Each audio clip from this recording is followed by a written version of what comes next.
Muchas gracias por sintonizar nuestro canal. Tenemos un mensaje que creemos edificará tu vida. Esperamos que lo disfrutes. Estamos comenzando la temporada de Pascua en esta iglesia. Y esta temporada se convierte en la temporada más importante de nuestra fe. La temporada de Pascua, por su significado, por su trascendencia, es ahora la temporada más importante de nuestra fe. Y hoy lo queremos compartir contigo porque para muchas personas Semana Santa o Pascua solamente significa irse a Huastepec, echarse un clavado en atole de Chilango, o irse perdón, ya dije un comercial, pero o no sé, irse a las carreteras, estar estacionado por 5 horas en las carreteras a Cuernavaca. Para nosotros Pascua significa el amor que fue derramado por nuestras vidas.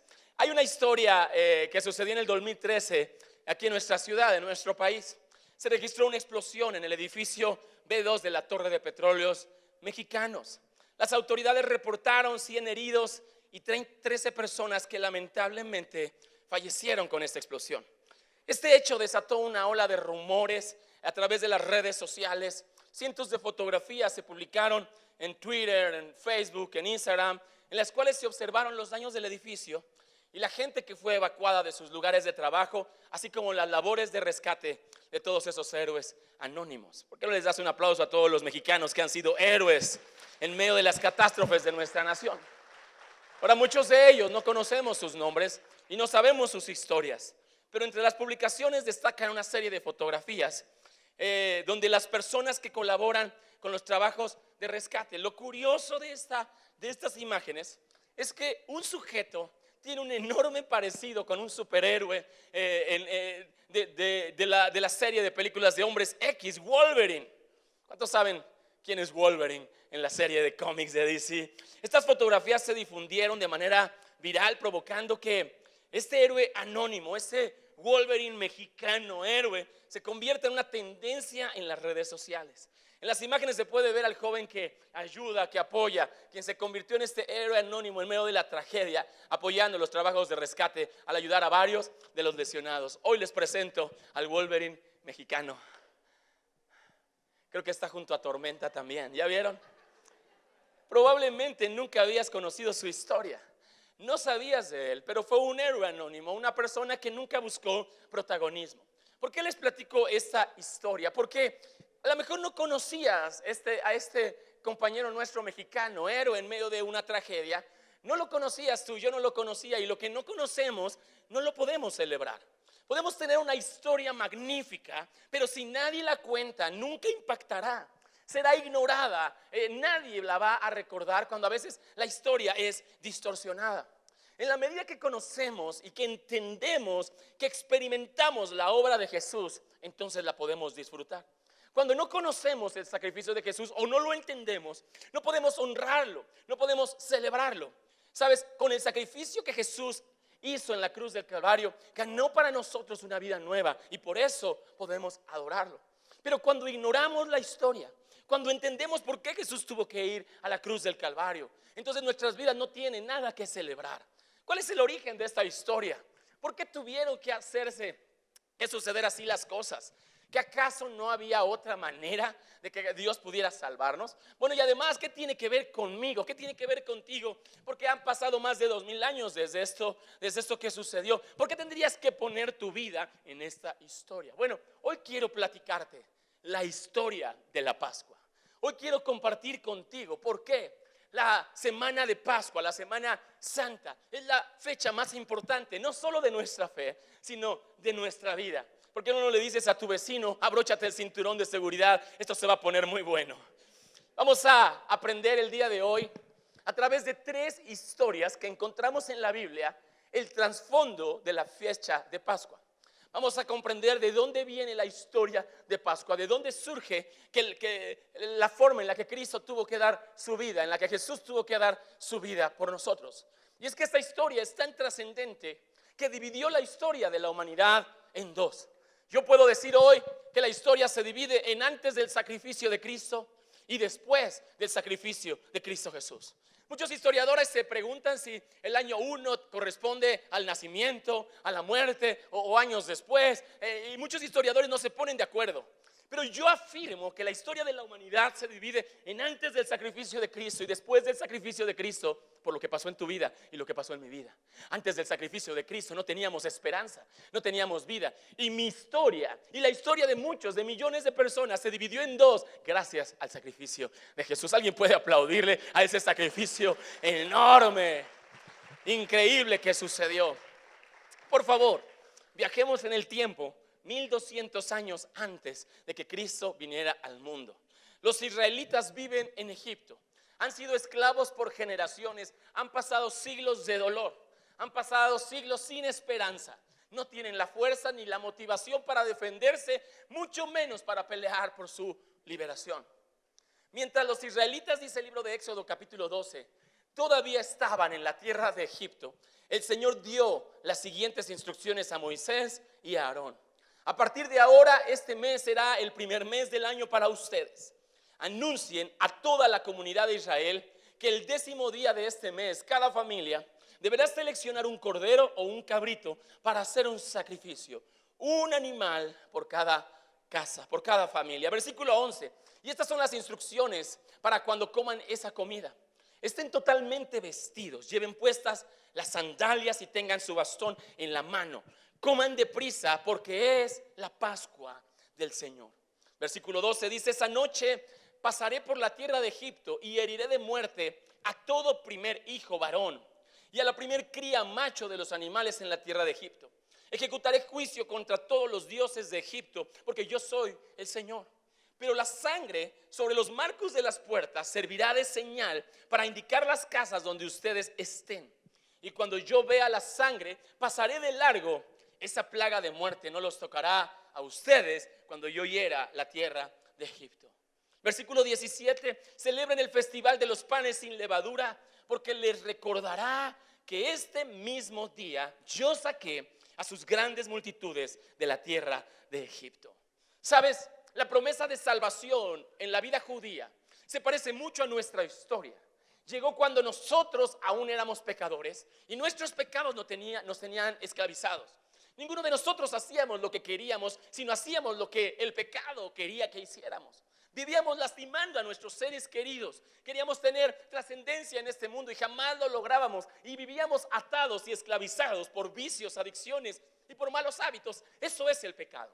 De la misma manera que los israelitas eran esclavos en Egipto, tú y yo estábamos esclavos. Y mientras estaban en esclavitud de Egipto, dice esa historia, Dios envió salvación. Pero envió la salvación a partir de un mensaje, a partir de instrucciones. Y ahí comienza la historia de la Pascua. La historia de la Pascua era una ceremonia que se realizaba cuando en cada familia seleccionaban a un cordero para sacrificarlo. Un borrego tenía que ser sacrificado. Y mira, en esta historia la Biblia nos enseña que era una historia de fe. Era una historia de confianza. Ningún judío sabía lo que iba a pasar, pero habían escuchado la historia y ellos decidían si creían o rechazaban ese mensaje. Obviamente que los judíos que creyeron fueron salvados, pero los judíos que no creyeron, que pensaron que era una historia más, seguramente sufrieron el dolor de la muerte. Esta salvación, esta promesa de salvación llegó mientras aún estaban esclavos y comenzó la Pascua del Señor. La palabra Pascua, amigos, significa en un hebreo un poco oscuro, pero nos habla de un viaje. Nos habla de un nuevo comienzo, de una nueva vida. La Pascua del Señor hablaba de que Dios iba a pasar, que Dios iba a avanzar, Dios iba a caminar. Y ahí comenzaba lo que sería la nueva vida para los judíos. Por eso Dios les dijo que ese mes sería el primer mes para los judíos, para los israelitas.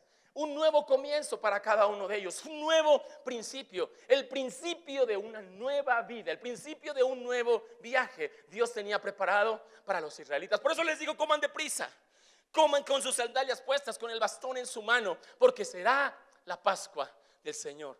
Eso es lo que Dios tiene preparado para ti cuando le entregas tu vida a Jesús. Entregarle tu vida a Jesús mientras aún somos pecadores nos da esperanza de comenzar una nueva historia, nos da esperanza de comenzar un nuevo viaje, de comenzar una nueva vida, la vida eterna en Cristo Jesús. Ahora, hay algo interesante en esta historia.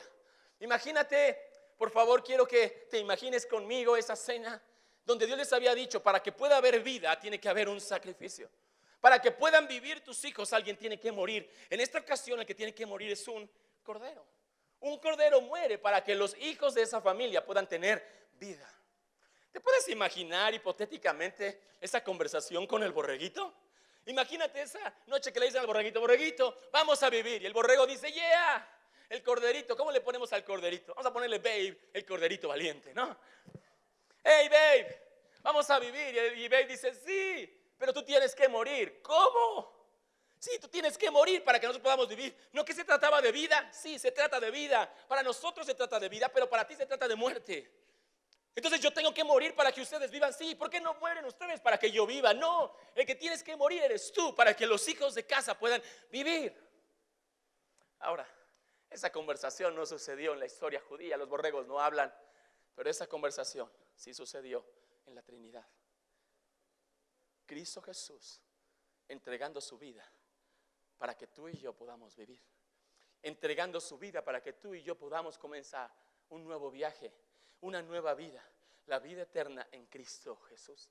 Y esa historia de Pascua nos enseña a lo lejos, 1200 años, lo que tenía que suceder. Esta fiesta, celebración nos enseña que para que pueda haber vida tiene que haber muerte. La muerte es la paga por el pecado, la muerte es la paga por la esclavitud. Un esclavo en ese entonces no podía ser libre sino hasta que moría. Solo la muerte puede traer vida, solo la muerte puede pagar por la muerte espiritual. Y si no hubiera sangre, no hubiera habido salvación, no hubiera habido libertad. Porque el sacrificio es lo que trae la sangre y la sangre es lo que trae libertad. En esta historia la Biblia nos enseña, Dios les dijo: con la sangre van a marcar el marco de la puerta, van a pintar el marco de la puerta. Y eso sería una señal. Alguien diga conmigo fuerte, solo para que se nos quede grabado: la sangre es una señal. Esa señal significa que ahí hay una casa que le cree a Dios. La sangre significa que hay una casa que confió en Dios anticipadamente. Y la sangre hacía que la muerte pasara de largo y no tocara a nadie dentro de esa familia. Pero no puede haber sangre si no hay sacrificio. No puede haber sacrificio si no hay muerte. ¿Entiendes conmigo por qué Cristo Jesús tuvo que derramar su sangre para que tú y yo podamos tener un nuevo comienzo? ¿Entiendes que no podía haber en nuestra vida una nueva vida, una nueva esperanza, porque éramos esclavos? Y mientras éramos esclavos, ninguno de nosotros nos podíamos rescatar. Ni siquiera podías rescatar a tu familia, porque tu sangre es indigna por nuestros pecados. Pero Cristo Jesús murió como ese cordero de Pascua para que tú y yo podamos vivir. ¿No crees que esto amerita un aplauso increíble? Aquellos de nosotros que hemos vuelto a vivir, ¿no crees que esto amerita adoración y alabanza? Esta conversación sí la tuvo Jesús. La segunda historia la encontramos más o menos en la misma época. Ahora el pueblo de Israel ha salido de Egipto y están viajando hacia la tierra prometida. Y a mitad del viaje, en medio del desierto, Dios les da instrucciones que complementan la historia de la Pascua. Dios les explica un nuevo procedimiento para continuar la historia de la Pascua. En Levítico capítulo 16, Dios les dice: después que haya ofrecido el novillo de sacrificio expiatorio. Guarda esa palabra, no sabes qué significa, ahorita te lo voy a explicar. Pero guarde esas palabras como propiciación. ¿Qué significa esa propiciación? Ahorita te lo voy a explicar. Tomará 2 machos cabríos, los presentará ante el Señor a la entrada de la tienda de reunión. Y entonces Aarón echará suertes como en un volado sobre los 2 machos cabríos, uno para el Señor y el otro para soltarlo en el desierto. Y Aarón ofrecerá como sacrificio expiatorio el macho cabrío que le tocó al Señor, pero presentará vivo ante el Señor como propiciación el macho cabrío que soltará en el desierto, es decir, lo enviará a Azazel. Versículo 20 y 22. Y cuando Aarón haya terminado de hacer propiciación por el santuario, la tienda de reunión, el altar, presentará vivo al macho cabrío, le impondrá manos sobre la cabeza. Confesará entonces todas las iniquidades y transgresiones de los israelitas, cualesquiera que hayan sido sus pecados. Así, el macho cabrío cargará con ellos y será enviado al desierto por medio de un hombre designado para esto.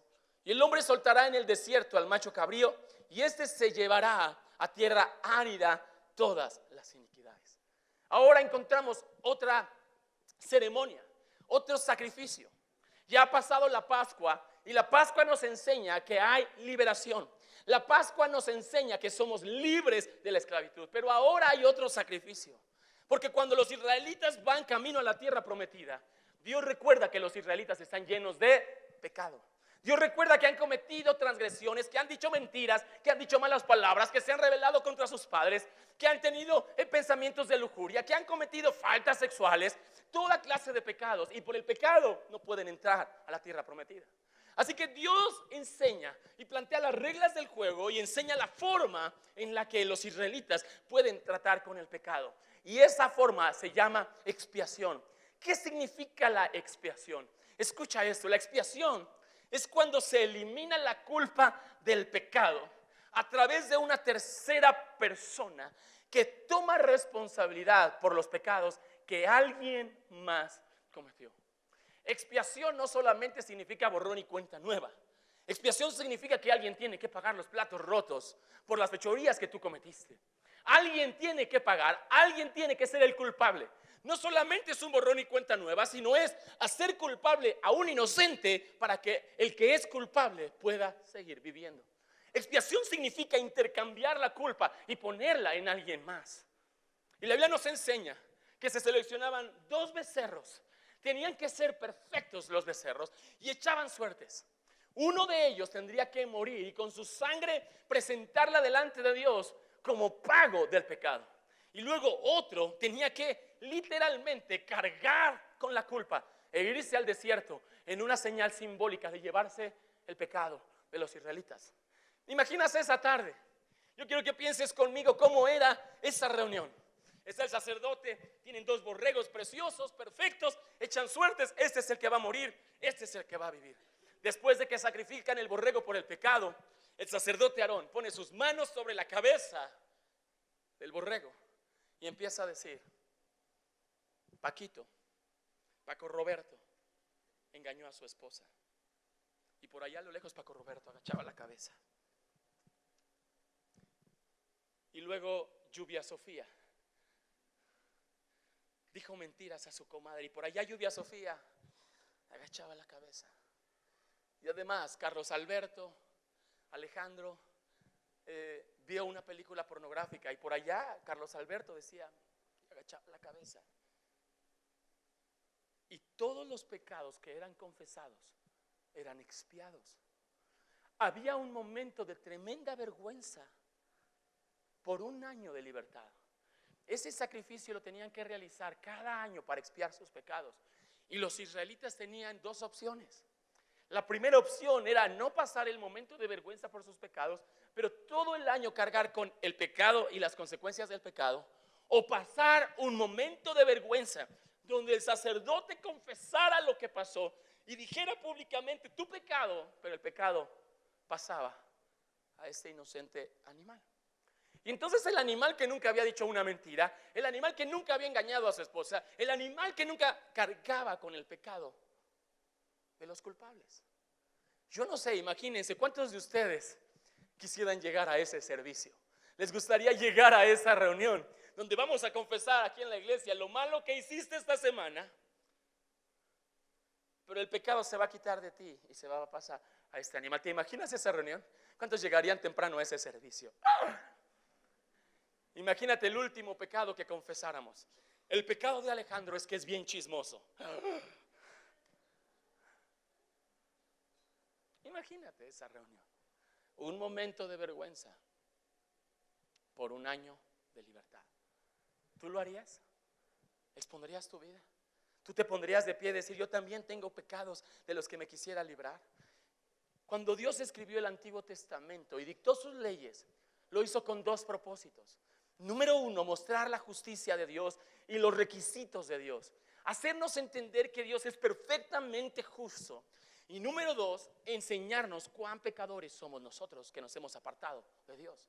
La ley no solo servía para arreglar el corazón de la gente, no podía cambiar el corazón, solo podía revelar las exigencias de un Dios perfecto y los errores de seres humanos imperfectos. Dios estaba estableciendo las reglas del juego para que en un futuro Cristo Jesús pudiera llevarse nuestros pecados.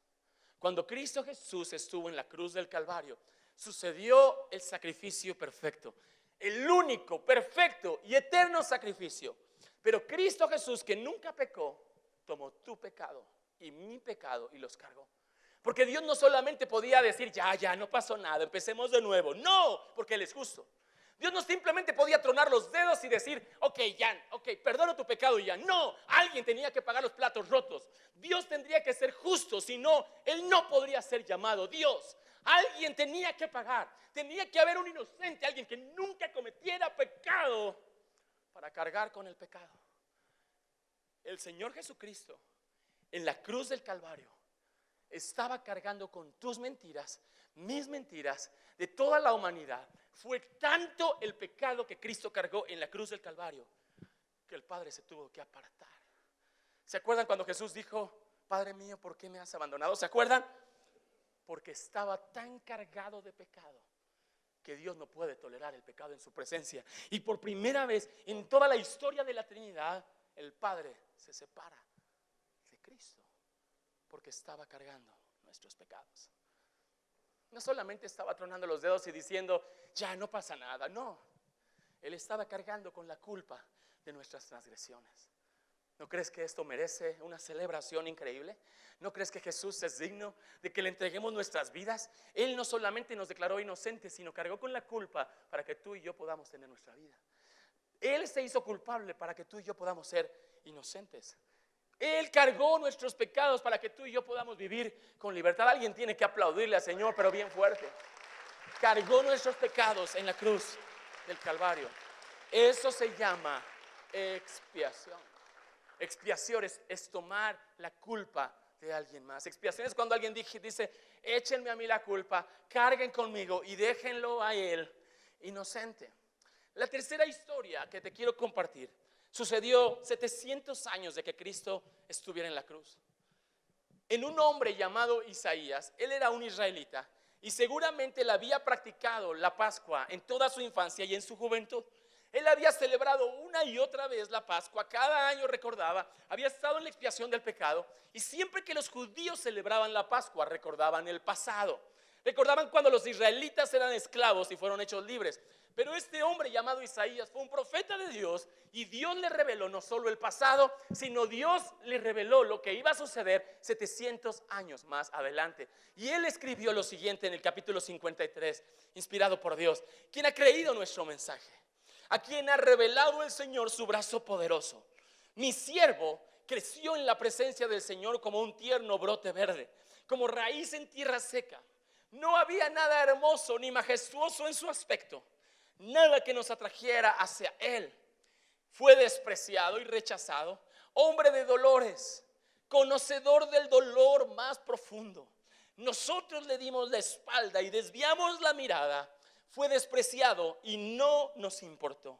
Sin embargo, fueron nuestras debilidades las que él cargó. Fueron nuestros dolores lo que lo agobiaron. Y pensamos que sus dificultades eran un castigo de Dios, un castigo por sus propios pecados. Pero él fue traspasado por nuestras rebeliones. Él fue aplastado por nuestros pecados. Él fue golpeado para que nosotros estuviéramos en paz. Él fue azotado para que pudiéramos ser sanados. Todos nosotros nos hemos extraviado como ovejas. Alguien diga conmigo, ovejas. ¿Sabes por qué escribió esto el profeta? Porque ahora se invirtieron los papeles. Los israelitas ponían sus manos sobre las ovejas que se perdían en el desierto cargadas de pecado.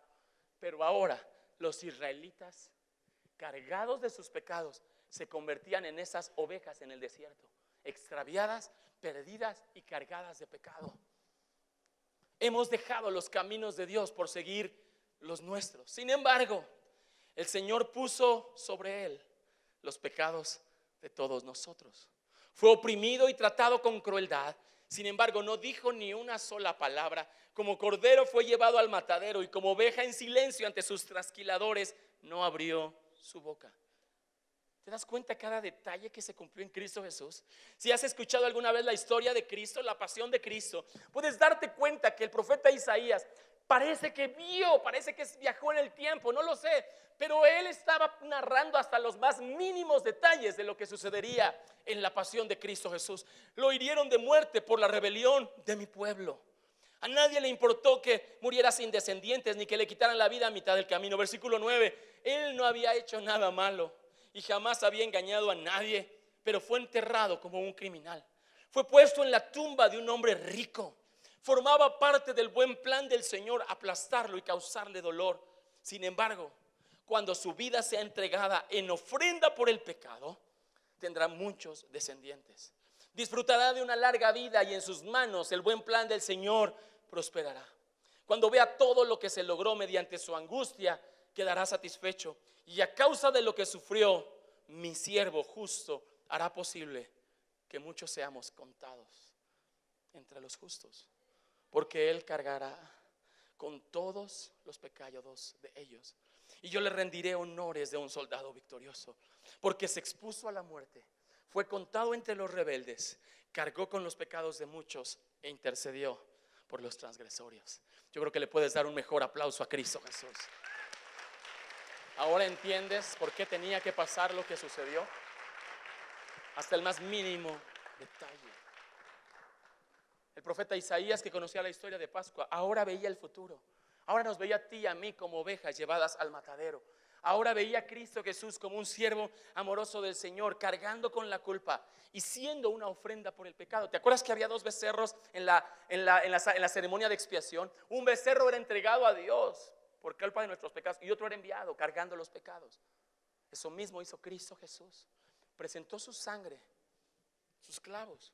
¿Sabes qué sucedió en esos 3 días que estuvo en la cruz sepultado? De alguna manera fue al cielo. Delante del trono de Dios derramó su sangre como una ofrenda por nuestros pecados. Además, no fueron los romanos los que crucificaron a Jesús, fuimos todos los que éramos pecadores. Literalmente a Cristo Jesús, los azotes en la espalda le causaron una sola llaga desde la nuca hasta la parte baja de sus piernas. Todo eso era una sola llaga que Cristo recibió para que pudiéramos ser sanados tú y yo.